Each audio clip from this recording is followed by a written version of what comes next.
ಮಗನ ಭವಿಷ್ಯವನ್ನೇ ಎಣಿಸಿರುವಂತಹ ಚಂದ್ರವಂಶದ ಕುಡಿಗಾಗಿ ಪ್ರಕರಣವನ್ನು ಸುಖಾಂತಿಗೊಳಿಸುವುದಕ್ಕೆ ಸಾಧ್ಯ. ಅನೇಕ ಕಾಲದ ಅಗಲುವಿಕೆಯ ನಂತರ ಮುತ್ತು ಮಗನಾದಂತಹ ಅಭಿಮನ್ಯುವಿನ ಮುಖವನ್ನ ಕಂಡಾದ್ರೂ ವೈರಿಯಾದಂತಹ ಗಯನನ್ನು ಬಿಟ್ಟು ಕೊಡಬಹುದಲ್ಲ? ಖಂಡಿತವಾಗಿ ಕೊಡುವ ಸಾಧ್ಯತೆಗಳಿದೆ. ಸರಿ ಅಣ್ಣ, ಆದ್ರೆ ಅಲ್ಲಿ ಏನಾಗುತ್ತದೆ ಏನು ಹೋಗುತ್ತದೆ ಮತ್ತೆ ಮರಳಿ ಸಾಧ್ಯತೆವಾಗಿ ನನಗೆ ವಿವರಿಸುತ್ತೇನೆ. ಆದ್ರೆ ಈಗಲೂ ನಾನು ಕೇಳುತ್ತಾ ಇರುವುದು ಒಂದನ್ನೇ ಅಣ್ಣ, ನನ್ನ ಮುತ್ತೈದತನವನ್ನು ಮಾತ್ರ ನೀನೇ ಉಳಿಸಿಕೊಡಬೇಕಾದ ನಾನು ಪ್ರಯತ್ನವನ್ನು ಮಾತ್ರ ಮಾಡುವವಳು. ಉಳಿತಾಗಲಿ, ಅವನಿಗೆ ಕಡಿಮೆ ಉಂಟು, ಅವಸರವಾಗುವ ಅಭಿಮನ್ಯು.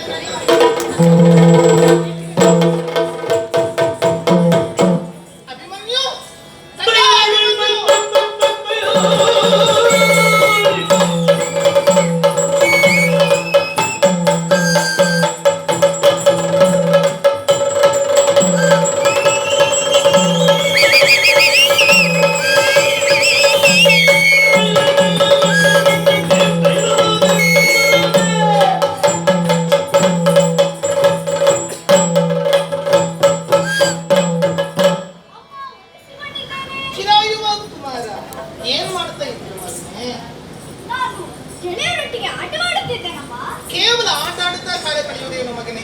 ಕಾರಿಕೆಯಲ್ಲಿ ಏನಾಗುತ್ತಾ ಉಂಟು ಸ್ವಲ್ಪ ಯೋಚಿಸಬೇಕಾ ಬೇಡವಾ? ಗಯನ ಪ್ರಕರಣಗಳಾಗಿ ಬಹಳ ಚಿಂತೆಯಾಗಿ ಹೋಗಿದೆ. ಮಗು, ನಾನೀಗ ನಿನ್ನ ಅಪ್ಪನನ್ನು ಕಾಣೋದಕ್ಕೆ ಹೊರಟಿದ್ದೇನೆ ಕಾವ್ಯ ಗಮನಕ್ಕೆ. ನಿನ್ನನ್ನು ಕರೆದೊಯ್ಯುತ್ತೇನೆ ಮಗು. ನಿನ್ನ ಮಾವನ ವೈರಿಯಾಗಿರುವಂತಹ ಗಯನನ್ನು ನಿನ್ನ ತಂದೆ ಇರಿಸಿಕೊಂಡಿದ್ದಾರೆ. ಬಿಟ್ಟುಕೊಡಿ ಅಂತ ಕೇಳುವುದಕ್ಕೋಸ್ಕರವಾಗಿ ನಾನು ಅಲ್ಲಿಗೆ ಹೋಗುತ್ತಾ ಇರುವವು. ನಾನು ಹತ್ರ ಅಲ್ಲ, ನೀನು ನಿನ್ನ ಅಪ್ಪನಲ್ಲಿ ಕೇಳಬೇಕು ಬಿಟ್ಟು ಕೊಡಬೇಕು ಅಂತ. ನಾನು ಹೇಳಿಕೊಡುತ್ತೇನೆ, ಹಾಗೆ ನೀನು ಹೇಳಿ ಅಪ್ಪನಲ್ಲಿ ಕೇಳಿದ್ರೆ ಸಾಕು. ಹೇಳ್ತೀಯಾ? ಧೈರ್ಯದಲ್ಲಿ ಅಪ್ಪನ ಮುಂದೆ ನಿಲ್ಲಬೇಕು. ಅಪ್ಪ, ಅಪ್ಪ, ಕೈಗಂದರುವ ಮಾವನ ವೈರಿ ಇದ್ದಾನೆ, ಇಟ್ಟುಕೊಳ್ಳುವುದಲ್ಲ, ಬಿಟ್ಟು ಕೊಡಿ ಹಂಗಂತ ಅಮ್ಮ ಹೇಳಿದರು. ಹಾಗೆ ನಾನು ಹೇಳಿಕೊಡುವುದು ನಿನಗೆ ಹೌದು, ನಾ ಹೇಳಿಕೊಟ್ಟಿದ್ದೇನೆ ಅಂತ ಆಗ್ಬಾರ್ದು. ನೋಡ ಹೇಗೆ ಹೇಳು.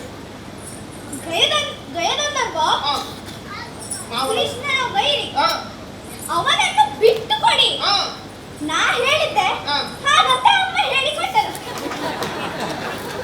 ನನ್ನ ವಿಚಾರವೇ ಬೇಡ, ಎಲ್ಲವೂ ನಿನ್ನ ಮಾತುಗಳಾಗಿ ಹೇಗಿರಬೇಕು. ಗೊತ್ತಾಯ್ತು? ನಿನ್ನ ಉಪದೇಶ ಮುಗಿಯುವುದೇ ಇಲ್ಲ. ನಡೆ ಹೋಗುವ. ಎಲ್ಲ ಮಕ್ಕಳಿಗೆ ಹಾಗೆ ಬಹಳ ದೊಡ್ಡವರಾಗುತ್ತೀರಿ ಮಕ್ಕಳೇ. ಹೋಗುವ ಹೋಗುವ.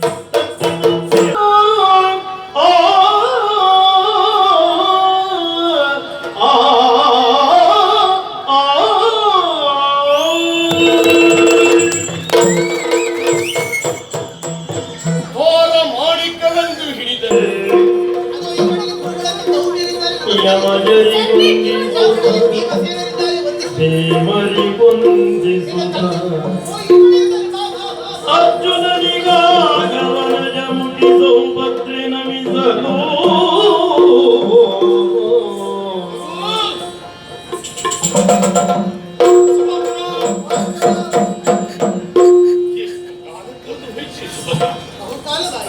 ಆವತ್ತು ವನವಾಸ ದೀಕ್ಷೆಯನ್ನ ಹೊತ್ತು ನಾವೆಲ್ಲ ಬರುವ ಕಾಲದಲ್ಲಿ ತೊಟ್ಟಿಲ ಶಿಶು ಅಭಿಮನ್ಯುವಿನ ತಾಯಿ ನೀನು. ಈ ತೊಟ್ಟಿಲ ಶಿಶುವನ್ನ ಕಟ್ಟಿಕೊಂಡು ವನಾಂತರದಲ್ಲಿ ನಮ್ಮೊಟ್ಟಿಗೆ ಸುತ್ತಾಡುವುದಕ್ಕೆ ಕಷ್ಟ ಆಗಿತ್ತು ಅನ್ನೋ ಕಾರಣಕ್ಕಾಗಿ ಅಲ್ವೇ ನಿನ್ನ ತವರಾದಂತಹ ದ್ವಾರಾವತಿಯಲ್ಲಿ ನಾನು ನಿಮ್ಮನ್ನ ಬಿಟ್ಟು ಬಂದದ್ದು. ಇವತ್ತು ತೊಟ್ಟಿಲ ಶಿಶು ಅಭಿಮನ್ಯು ಇಷ್ಟೆತ್ತರದಲ್ಲಿ ಬೆಳೆದಿದ್ದಾನೆ. ನಿಮ್ಮನ್ನ ನೋಡಿ ಸಂತೋಷವೇನೂ ಆಯಿತು. ಅನೇಕ ಪ್ರಶ್ನೆಗಳು ನನ್ನನ್ನು ಕಾಡ್ತಾ ಇತ್ತು. ನೀನು ದ್ವಾರಾವತಿಯಿಂದಲೇ ಬಂದಿದ್ದಲ್ವೇ?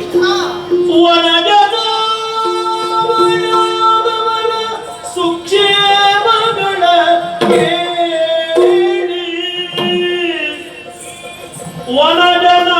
ವನಜನಾವಾದ್ಯಾದವರ ಸುಕ್ಷೇಮಗಳ ಕೇಳಿ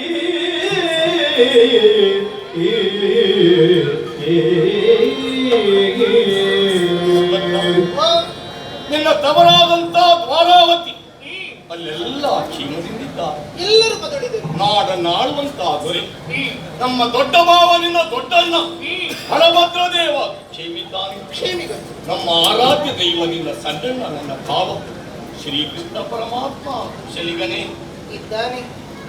ಅವರೆಲ್ಲ ಕ್ಷೇಮದಿಂದಿದ್ದಾರೆ ಅಂತಾದ್ರೆ ಒಂದು ಮಾತನ್ನ ಕೇಳ. ತನುಜ ಸಗನಿ ಬಂದ ಲೇಸಿನ ಅನುವಿದೆ ತನುಜ ಸಗನಿ ಬಂದ ಲೇಸಿನ ಅನುವಿದೆ ಅನುವೆ ಏನೇ ನನಗೆ ಆಶ್ಚರ್ಯವಾಗಿ ಕಾಡೋದು ಯಾವುದು ಗೊತ್ತಾ? ಯಾವುದು ಪ್ರಭು? ಹೆಣ್ಣೊಬ್ಬಳು ನೀನು ಈ ಸಣ್ಣ ಮಗ ಅಭಿಮನ್ಯವನ್ನ ಕೂಡಿಕೊಂಡು ಈ ವನಾಂತರ ಪ್ರದೇಶ ಕಾಮಿಕಾವಂದತ್ತ ನೀನು ಬಂದಿಯಲ್ಲ. ತನುಜ ಸಹ ನೀ ಬಂದ ಲೇಸಿನ ಅನುವಿದೇನು ಕಾರಣ ಏನು ಹೇಳ್ತೀಯ? ಖಂಡಿತವಾಗಿ ಹೇಳು. ನಾನು ಎಲ್ಲರನ್ನು ನೋಡುತ್ತಾ ಇದ್ದೇನೆ. ಎಲ್ಲರೂ ನನಗೆ ಪರಿಚಿತರಾದವರೇ ಹೌದು. ಆ ಕಡೆ ಇಲ್ಲೊಬ್ಬ ಒಮ್ಮೆ ಮುಖ ತೋರಿಸುತ್ತಾನೆ, ಮತ್ತೊಮ್ಮೆ ಅಡಗಿಕೊಳ್ಳುತ್ತಾನೆ, ಮತ್ತೊಮ್ಮೆ ಭಯದಿಂದ ನಡುಗುತ್ತಾನೆ. ಯಾರವನು?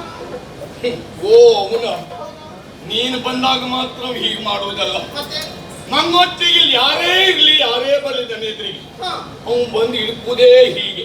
ಯಾಕವ? ಯಾರವ? ಅವ ಸಾಮಾನ್ಯದವ ಅಲ್ವೇ, ಯಾರು? ಬಹಳ ಮೇಲಿನವ. ಅಷ್ಟು ಮೇಲೆ ನಾವು ಇಷ್ಟು ಕೆಳಗೆ ಬಂದದ್ದು ಯಾಕೋ? ಸುಭದ್ರ, ಹ? ಈ ಪ್ರಪಂಚದ ವಿಶೇಷತೆ ಏನು? ಕೆಲವು ಪ್ರಸಂಗದಲ್ಲಿ ಕೆಳಗಿದ್ದವರೆಲ್ಲ ಬಹಳ ಮೇಲೆ ಬರ್ತಾರೆ.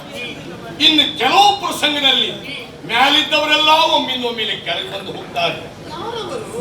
ಇಲ್ಲಿನ ಲೋಕ ನಯ ಗಂಧರ್ವನೇವ. ಗಾಯ ಗಾಯತ್ರಿ ಹುಡುಗ. ಗಾಯ ಅಂದ್ರೆ ಇವನೇ. ಅಂದ್ರೆ ಇವನ ಪರಿಚಯ ಮೊದಲೇ ಇದೆಯಾ ನಿನಗೆ? ನಾನು ಅವನಿಗಾಗೇ ಬಂದೆ ಇಲ್ಲಿಗೆ. ಯಾಕೆ? ಕಾರಣ ಇದೆ ಪ್ರಭು. ಏನು? ನಾಳೆ ವೈರಿಯ ಕೊಲ್ಲದುಳಿದರೆ ನಾಳೆ ವೈರಿಯ ಕೊಲ್ಲದುಳಿದರೆ ಬೀಳಿಸುವೆ ತನ್ನೊಡಲ ವೈನಿಗೆ ಬೀಳಿಸುವೆ ತನ್ನೊಡಲ ವೈನಿಗೆ ಹೇಳಿ ಕರೆತಾರೆನ್ನುತ್ತ ಮುರಾಂತಕನು ಕೊಳುಗಿದನು ಹೇಳಿ ಕರೆತ ಎನ್ನುತ್ತ ಮುರಾಂತಕನು ಕಳುಹಿದನು ಗಯನ ಕಾಣುತ್ತ ನೋಡಿದನು. ನನ್ನಣ್ಣ ಶ್ರೀಕೃಷ್ಣ ಸ್ವಾಮಿಯ ಕೈಯ ಅರ್ಘ್ಯ ಜಲವನ್ನು ಕೆಡಿಸಿರುವಂತ ದುರಾತ್ಮನು ಇವನು. ಓಹೋ, 8 ದಿನದ ಒಳಗಾಗಿ ಕೊಲ್ಲುತ್ತೇನೆ ಎಂದು ಕೃಷ್ಣ ಸ್ವಾಮಿಯ ಪ್ರತಿಜ್ಞೆ ಇದೆ. ಆತ ನಿಮ್ಮಲ್ಲಿ ಆಶ್ರಯ ಪಡೆದಿದ್ದಾನೆ ಎನ್ನುವ ವಿಚಾರ ನನ್ನ ಅಣ್ಣನಿಗೆ ತಿಳಿದು ಬಂದಿದೆ. ಆ ಕಾರಣಕ್ಕಾಗಿ ನನ್ನನ್ನು ಕಳುಹಿಸಿಯೂ ಕೊಟ್ಟಿದ್ದಾನೆ. ಏನಂತೆ? ನನ್ನ ಮಾತನ್ನು ಕೇಳಿ ಗಯಗಂಧರ್ವನನ್ನು ನೀವು ಕಳಿಸಿಕೊಡಬೇಕಂತೆ. ಒಂದು ವೇಳೆ ಕಳಿಸಿಕೊಡದೆ ಉಳಿದಿರಿ ಅಂತಾದ್ರೆ ನಾಳೆ ಸಂಜೆಯ ಒಳಗಾಗಿ ನನ್ನನ್ನು ಅಗ್ನಿ ಪ್ರವೇಶವನ್ನು ಮಾಡುವಂತ ಪ್ರತಿಜ್ಞೆಯನ್ನು ಮಾಡಿದ್ದಾನೆ. ಆ ಕಾರಣಕ್ಕಾಗಿ ಗಯನನ್ನು ಕರೆದುಕೊಂಡು ಬಾ ಎಂದು ಮುರಾಂತಕನೇ ನನ್ನ ನಿತ್ಯವರಿಗಾಗಿ ಕಳಿಸಿಕೊಟ್ಟ ಪ್ರಭು. ಅಂದ್ರೆ ಅವನನ್ನು ಕರೆದುಕೊಂಡು ಹೋಗ್ಲಿಕ್ಕೆ ಬಂದವಳು ನೀನು. ಹೌದು. ಪ್ರಿಯೆ, ಈ ಪ್ರಕರಣ ನನಗೆ ಗೊತ್ತಿಲ್ಲ ಅಂತಲ್ಲ, ನಾನು ಅವನನ್ನ ಇಟ್ಟುಕೊಂಡಂತ ಬಗೆ ಹೇಗೆ, ಯಾವ ಸಂದರ್ಭದಲ್ಲಿ ಎನ್ನುವುದು ಬಹುಶಃ ಅಲ್ಲಿಗೂ ಗೊತ್ತಿರ್ಲಿಕ್ಕಿಲ್ಲ. ಗಯನನ್ನ ಬಿಟ್ಟು ಕೊಡು ಎನ್ನುವಂತ ಸಂದೇಶವನ್ನು ಹೊತ್ತಿ ಬಂದಿದ್ದೀಯ.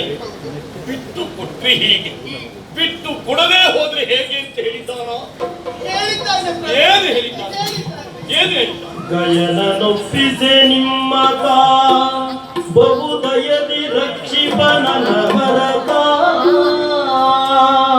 ಪ್ರಭು, ಗಯನ ಒಪ್ಪಿಸೆ ನಿಮ್ಮತ ಬಹುದಯದಿ ರಕ್ಷಿಪನನ ಭರತ ನಿರ್ದಯದಿ ಕುಳಿತರೆ ಗಯನೇ ಕಲ್ಪನ ಲಯನು ಲಯನು ಲಯನು ಹೇ ಕಳುಹಿದನು ರಮಣ. ಗಯನನ್ನು ನನ್ನ ಜೊತೆಗೆ ಕಳಿಸಿಕೊಟ್ಟದೇ ಹೌದಂತಾಗಿದ್ದರೆ ಇದು ತನಕ ನಾನು ಪಾಂಡವರನ್ನು ಹೇಗೆ ದಯದಿಂದ ರಕ್ಷಿಸಿದ್ದೇನೆಯೋ ಅದೇ ರೀತಿಯಲ್ಲಿ ದಯದಲ್ಲಿ ರಕ್ಷಿಸುತ್ತಾನಂತೆ. ಒಂದೊಮ್ಮೆಗೆ ನನ್ನ ಪ್ರತಿಜ್ಞೆ ನಡೆಯಬೇಕೆಂದು ನಿರ್ದಾಕ್ಷಿಣ್ಯದಲ್ಲಿ ನೀವು ಕುಳಿತದ್ದೇ ಹೌದಂತಾಗಿದ್ದರೆ ಈ ಗಯನ ಪ್ರಕರಣದಲ್ಲಾಗಿ ಪಾಂಡವರನ್ನಲ್ಲ, ಭೂಮಂಡಲವನ್ನಲ್ಲ, ಕಲ್ಪವನ್ನು ಬೇಕಾದರೂ ಲಯ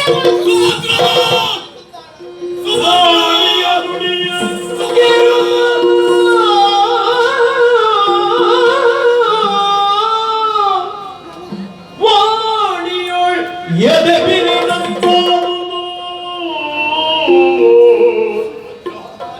ಆಣೆಯ ಕೊಟ್ಟು ಅಳುವುದಾಯ್ತೆ. ಆಣೆಯ ಕೊಟ್ಟು ಅಳುವುದಾಯ್ತೆ, ಅಳುವುದಾಯ್ತೆ ಎನ್ನುತ್ತ ಕ್ಷೋಣಿಪನದಿ ದುಗುಡದೊಳಿರಲು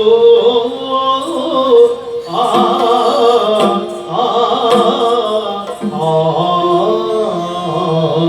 ಆಡಬೇಡ ಪ್ರಿಯೆ, ಆಡಬೇಡ.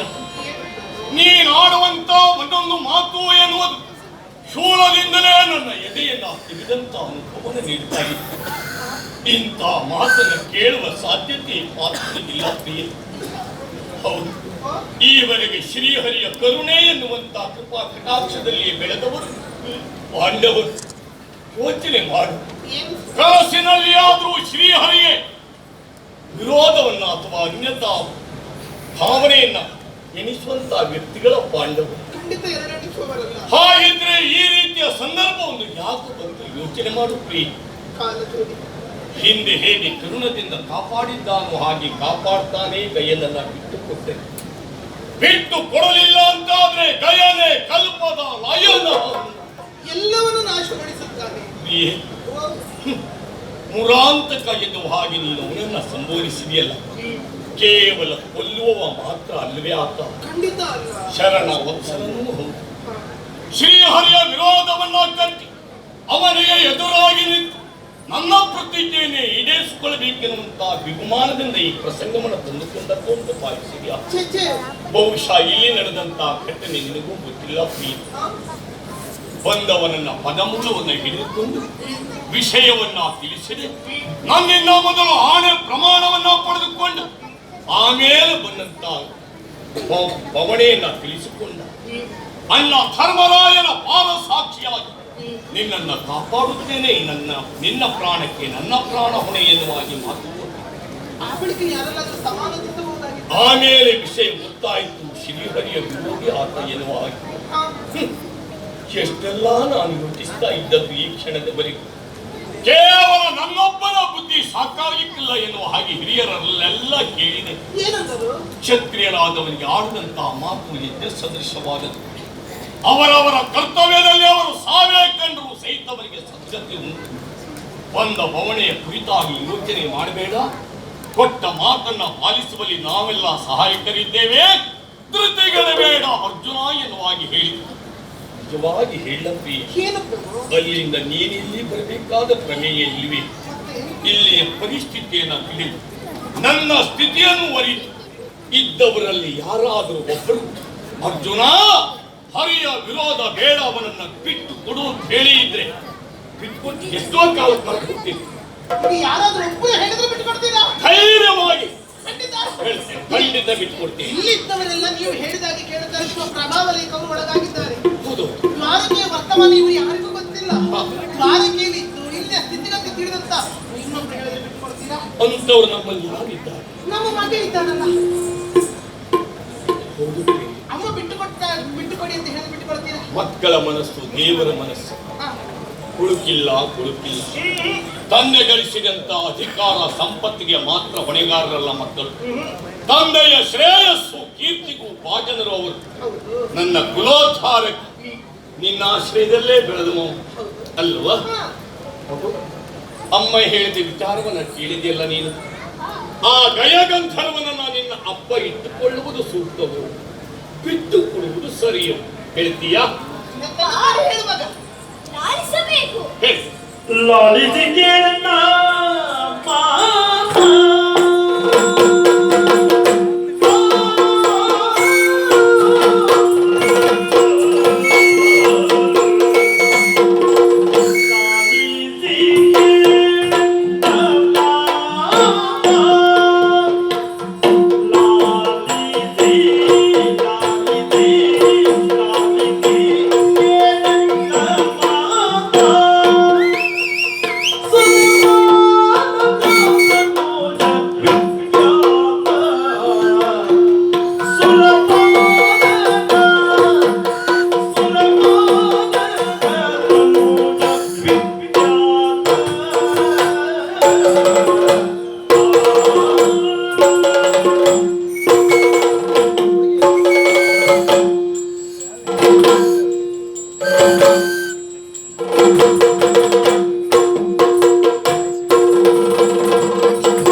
ಯಾಕೆ? ನೀವ್ಯಾರು?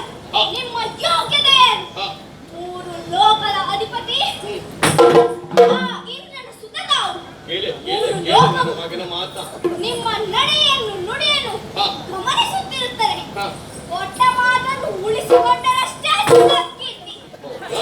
ನಿಮ್ಮ ಕೀರ್ತಿಯ ಕಿರೀಟಕ್ಕೆ ಮತ್ತೊಂದು ಗರಿ. ಹಾಗಾಗಿ ಮಾವನ ಮಾತಿಗಾಗಿ ನಿಮ್ಮ ಮಾತನ್ನು ತಪ್ಪಬಾರದು.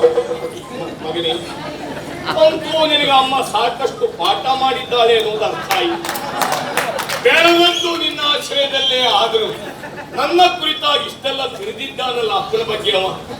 ಒಂದು ಮಾತು ಮಗನೇ, ಕರುಣದಿಂದ ಅವನನ್ನ ಪಾಲಿಸಬೇಕು ಎನ್ನುವ ಕಾರಣಕ್ಕಾಗಿಯೇ ಇಟ್ಟುಕೊಂಡನು.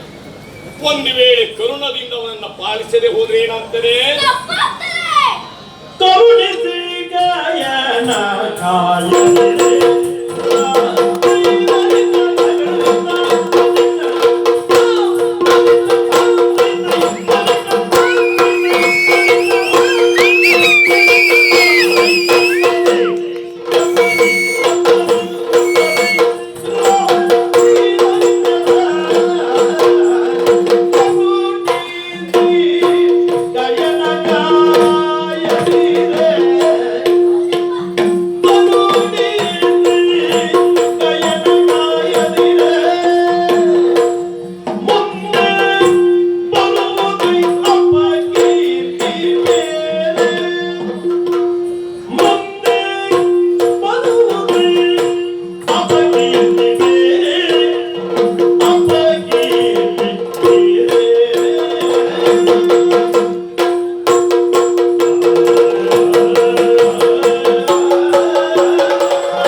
ಹಾ. ಆ ಕೃಷ್ಣನಿಗೆ ಹೆದರಿ ಹಾ. ಬಿಟ್ಟುಕೊಂಡಿರಿ ಅಂತಾದ್ರೆ ಆದ್ರೆ ಶ್ರೀಲೋಕ ವಿಜಯ ಮಾಡ್ತಾ ಹಾ. ರಣ ಹೇಳಿ ಎಂಬ ಕೀರ್ತಿ ಬರುತ್ತದೆ. ಹಾ. ಕೇವಲ ನಿಮಗಷ್ಟೇ ಅಲ್ಲ, ಹಾ. ನಳ ನಹುಷ ಹಾ. ಕುರು ಕುರು ಹಾ. ಭಾರತಾದಿಗಳು ಉದಯಿಸಿದ ಹಾ. ಸಾರ್ವಕಾಲಿಕ ಹಾ. ಶ್ರೇಷ್ಠ ವಂಶದಲ್ಲಿ ಜನಿಸಿದ ಹ್ಮ್. ನನ್ನನ್ನು ನಾಳೆ ಜನ ಹಾ. ಧರ್ಮ ತಪ್ಪಿದ ರಣ ಹೇಳಿ ಅರ್ಜುನನ ಮಗ ಈತ ಹಾ. ಎಂದು ನಿಂದಿಸುತ್ತಾರೆ. ಹೇಳಿ ಕೇಳಿ ಹಾಗೆ ಗಾಯನನ್ನು ಬಿಟ್ಟುಕೊಡೋ ಪ್ರಶ್ನೆಯೇ ಇಲ್ಲ. ನೀನು ಹೇಳಿದ ಮಾತೇನೋ ಸತ್ಯ ಹೌದು. ಈಗ ನಾನು ಬಿಟ್ಟುಕೊಳ್ಳಿಲ್ಲ ಅಂತಾದ್ರೆ ಪ್ರತಿಜ್ಞೆಯಲ್ಲಿ ನಿನ್ನ ಮಾವ ಮಾಡಿದ್ದಾನೆ. ಅವನೊಟ್ಟಿಗೆ ದೊಡ್ಡ ಮಾವನು ಯುದ್ಧಕ್ಕೆ ಬರ್ತಾನೆ. ಏನು ಬರಲಿ ಬರಲಿ, ಹಾ. ಹಾಡು ಬಿದ್ದ ಭೂಮಿಯನ್ನು ಹಾ. ಉಳಿಸೋಣ. ನಾಳೆ ಭೂಮಿ ಉಳಿಸಬೇಕಲ್ಲ, ಯಾದವ ಪಡೆಯ ಜೊತೆ ಬರ್ತಾನೆ ಗೊತ್ತಾ ಯುದ್ಧಕ್ಕೆ ನಿನಗೆ ಅವ? ಯಾವ ಕಾಲದಲ್ಲಿ ಇದ್ಯಮ್ಮ, ಹಾ. ಚಕ್ರಕ್ಕೀಗ ಬೆಲೆಯೇ ಇಲ್ಲ. ಏನು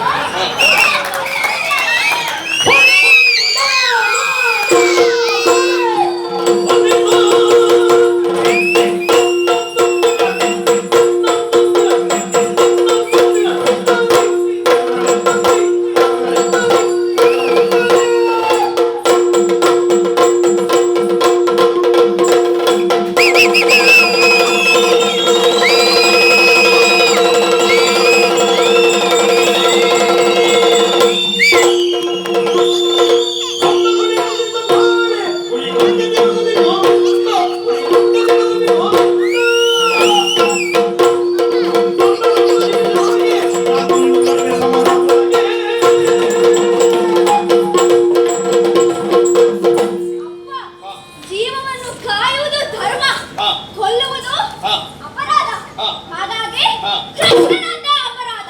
ಹಾ. ಅಪರಾಧಿಯನ್ನು ಶಿಕ್ಷಿಸುವುದು ಹಾ. ಚಕ್ರವರ್ತಿಯ ಮನೆತನದ ಧರ್ಮ. ಹಾ. ಅವ ಬಂದನಲ್ವಾ, ಹಾ. ಅವ ಕೈಯಲ್ಲಿ ಅಲ್ಲಿಂದ ಚಕ್ರ ಹಿಡ್ಕೊಂಡು ಬರಬೇಕಾದರೆ- ಬರ್ತಾನೆ. ಚಕ್ರ ಹಾ. ಹಾ. ಅವ ಅಲ್ಲಿಂದ ಬರಬೇಕಾದರೆ ಹಾ. ಅಲ್ಲಿಂದ ಹೊರಡಬೇಕಲ್ಲ. ಅಂದ್ರೆ ಏನು ಹಾ. ಮಾವನನ್ನ ಕೊಲ್ಲಿಕ್ಕೆ ಹಾ. ಅವನೊಬ್ಬನೇ ಬರುವುದು? ಹಾ. ಅವನ ಶಿಷ್ಯ ನಾನು. ಹಾ. ಒಂದೇ ನಿಮಿಷದಲ್ಲಿ ಹಾ. ಅವನನ್ನು ಹಾ. ಮಾತುಳಾಂತಕ, ಹಾ. ಕೃಷ್ಣಾಂತಕ ಹಾ. ಎಂಬ ಬಿರುದು ಪಡಿತೇನೆ.